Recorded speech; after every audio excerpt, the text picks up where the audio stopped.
Hi everyone, I'm Chyill and welcome back to another Battlerite video.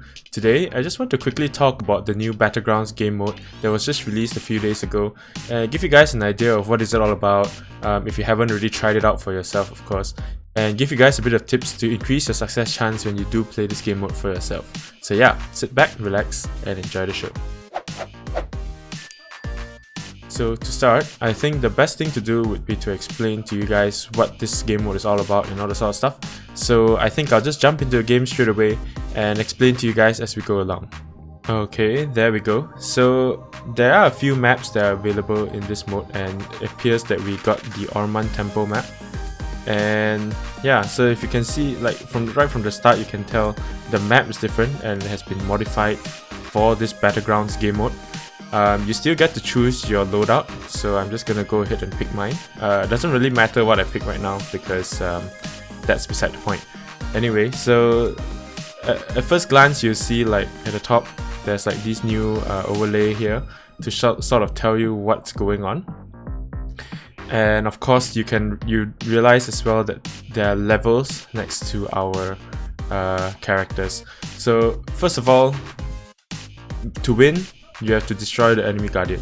So this is your guardian and its health bar, and this is the enemy guardian and its health bar. So you win when this red bar goes to 0, as simple as that. And to get there, you would have to complete 2 phases. One is the event phase, which will allow you to attack the enemy guardian when this bar gets to 100%. So you want this bar to fill up to 100% as many times as possible, since that allows you to attack the enemy guardian. Likewise, you want to stop your enemy team from getting their bars up to 100% so that they cannot attack your guardian. The more times you attack the enemy guardian, the higher your chance of winning.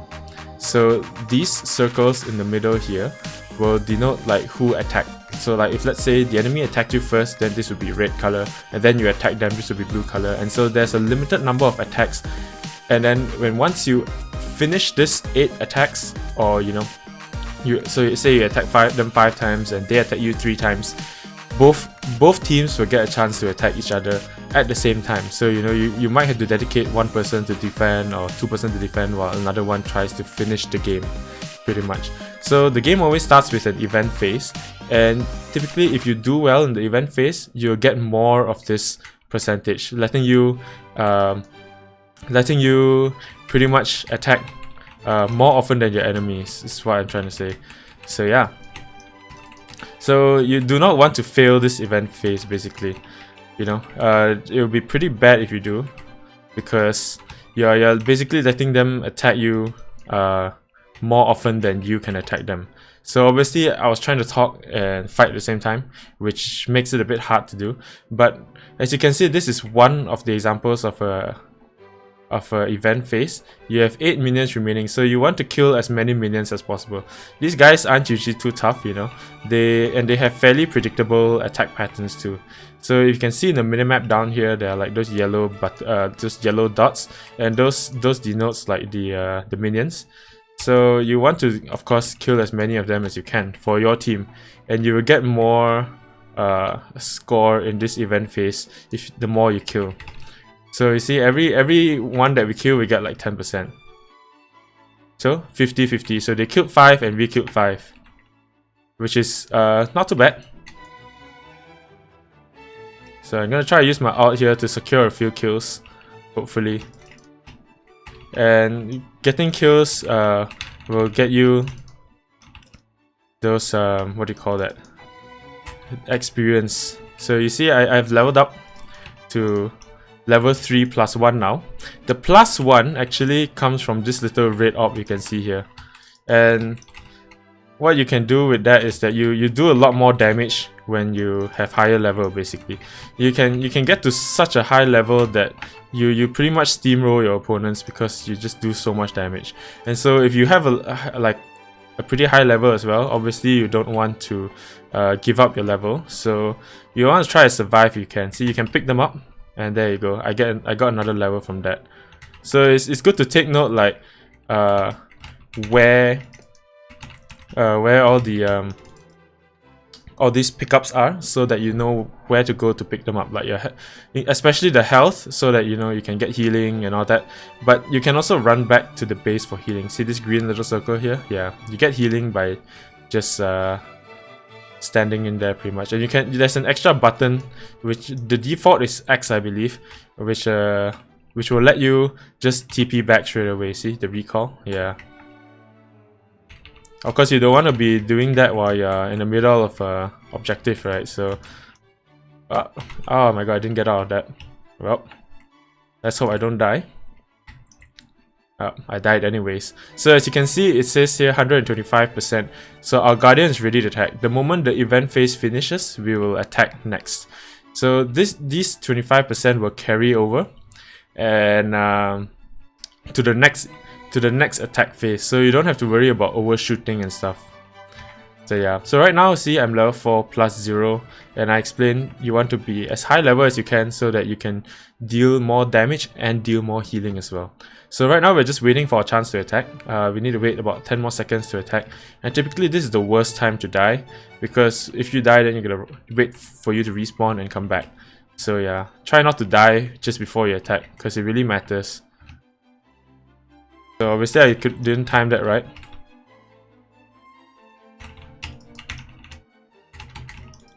So another way, oops, that is not good.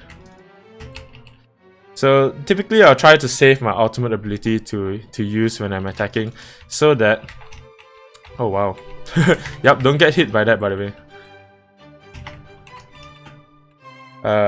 That's what happens, you get stunned and you get knocked back. So we did a fair amount of damage, that's pretty good for a start.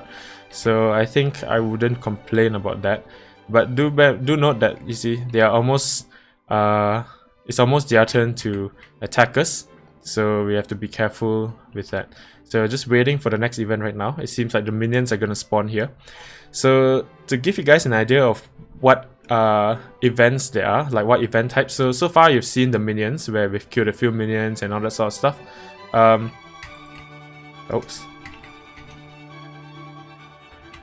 Oh wow. So obviously they managed to get a few there, unfortunately for us.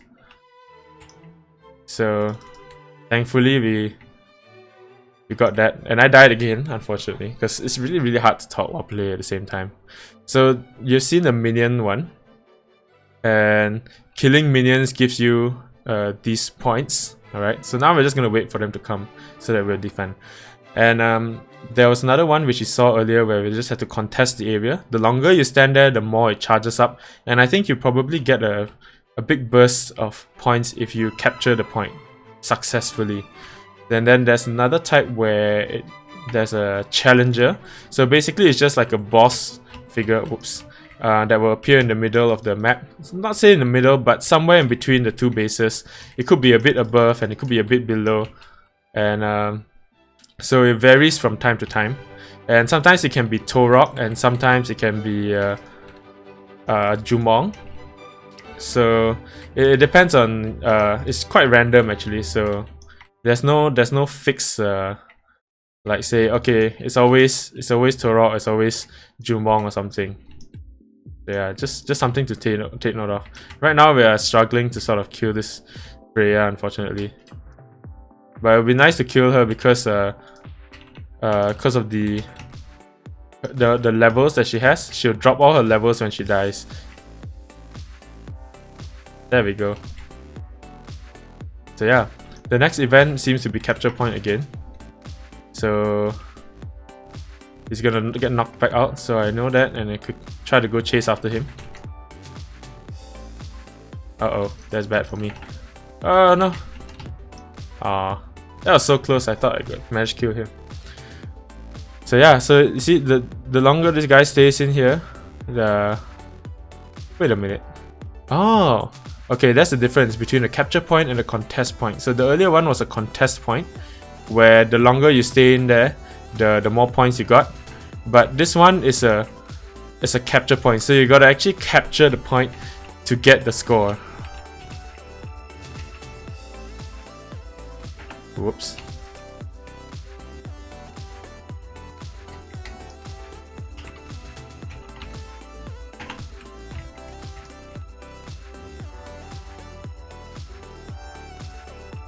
There we go, killing all of them. And then we must make sure we have at least one person inside, and we get a big burst of points. There we go. So this is a capture point. So yeah. So it seems like because we let them capture a little bit, they actually got 10% out of that. So you don't want them to sort of capture even a little bit as well, if possible, of course. Because there's a bug right now, even though the enemies decide to forfeit, they can't forfeit. So unfortunately for them, they're actually fighting 2v3 right now. So I'll just try to show you as much of the game mode as I can, and try to draw the game out a little bit. We still have to wait for the shield to come down. Our guardian will throw this spear across to break the shield, and this is when we actually like try to do damage and stuff. So it seems like the enemy team has sort of given up pretty much, and they're letting us do as much damage as we can. Let me try to find out, see if I die if I come in here. No, apparently so we don't die if I come in here, but they still heal though. So there's something to take note of. You can't sort of go in there and kill them if they're not fighting. So yeah, I want to show you guys the challenger event. So I hope the challenger event spawns now. Then there's also another one, which is the balloon event. So there's also the beast one, which is the same as the minion one. It's just that they're always within this top little section and this bottom enclosure here. And I'm not too sure about the attacks, because typically when I see them, they die super quickly. But outside of these beasts one, there's also the, like I said, the challenger one and the balloon one. I'll try to show you guys those clips of those from other games if I have some of them, and I'll just overlay it over like the current gameplay footage to sort of give you guys an idea of what those event phases are like. But essentially they're the same thing. You want to do them well so that you can attack the enemy team as often as possible. So yeah, that's pretty much the game mode in a nutshell. And as you can see, like the enemy guardian is almost dead, right? And every time the spear hits the guardian, it actually deals a little bit of damage as well. So even if you don't manage to do some damage like with your champion, the enemy guardian will still get some damage from your guardian when the spear hits the enemy guardian. So I'll just show you when the guardian throws its spear. Alright, the spear is on its way. Look at the health bar. It actually gets damaged a little bit. And there we go. So once you kill the enemy guardian, you win the game.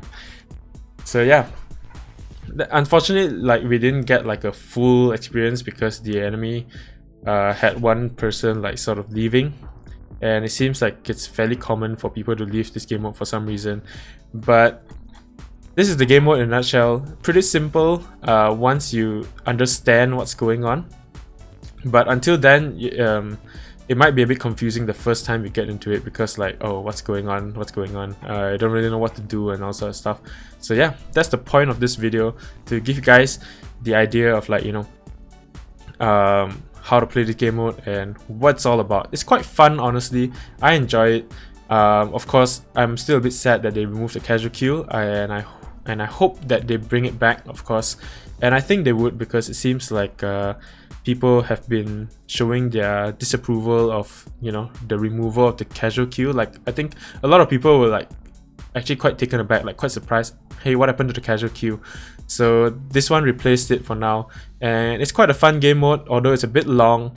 But I think it actually shows what we can do with Battlerite, and if they refine this mode further, I think more people actually enjoy it.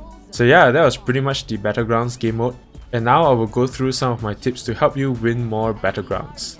So my first tip to increasing your chances on winning Battlegrounds would be to learn to prioritize. There's lots of things that goes on in this game mode, and so learning to prioritize what is more important and doing that first is the key. For example, while the event phase is important since you want to be able to attack the enemy guardian as often as possible, sometimes there may be one or two enemy players who may have gotten quite far ahead in terms of levels, and you may need to take him down before it gets too out of hand. It is a bit counterintuitive because you'd think you want to be doing the objective since it is an objective-based game mode, but in some cases, it would be wiser to try to gang up on the over-leveled guy and take him down first before he gets too strong. That way it will make it easier for you guys when you're trying to do the objectives and stuff like that. I won't really go into what is more important in what scenario since there are so many different possible scenarios to cover, and I just made this point about prioritizing since it is important to realize that there's always a trade-off whenever we take a certain action, and learning to prioritize in this game mode is very important. Next up, another tip I have for making it easier for when you're defending would be to try to be aggressive about 10 to 15 seconds before the defense phase starts. At this time, the enemy players would most likely be somewhere near the middle of the map, waiting to run in to attack your guardian. You want to take this opportunity to try to quickly and swiftly take down at least one of them, and this will make the whole defense phase much easier. The respawn timer plus the travel time for the guy to get back into the fight is long enough that the enemy team fighting 2 vs 3 will probably be unable to do much damage to your guardian. When attacking, since the defensive tactic I mentioned earlier can be applied by your opponent's team as well, you'll want to be careful not to get caught out when you're attacking as well. Try to stay together with your team as much as possible before attacking in, and only run in once you can actually start attacking the guardian. Saving up some energy to use your ultimate ability on the guardian is usually a pretty good way of making sure at least a significant amount of damage is done onto the enemy guardian within that 30 seconds. So try to save up some energy just before you attack. Finally, my last tip has to do with hero choice. While the game mode is fairly balanced for every champion, there are a few champions that are still slightly better than others in this game mode. Champions with more access to AoE abilities tend to do better in the event phase, since a large majority of the time, the event phase would involve multiple minions that are near to each other, or enemies having to be within a specified area to perform the objective. This makes it so that you have lots of potential targets for your AoE abilities, and you can easily gain the advantage this way. Not only that, when attacking the enemy guardian, your AoE abilities are bound to hit at least the guardian and one other enemy, making it a very good deal for you. So yeah, champions with AoE abilities tend to do pretty well, especially if you manage to rack up some levels and maintain it. And so yeah, those were just some quick information and tips on the new Battlegrounds game mode, and I hope they will be useful to you. I hope you enjoyed the video, and so if you did, please be sure to like, comment, share this video with your friends, and subscribe to see more Battlerite related content.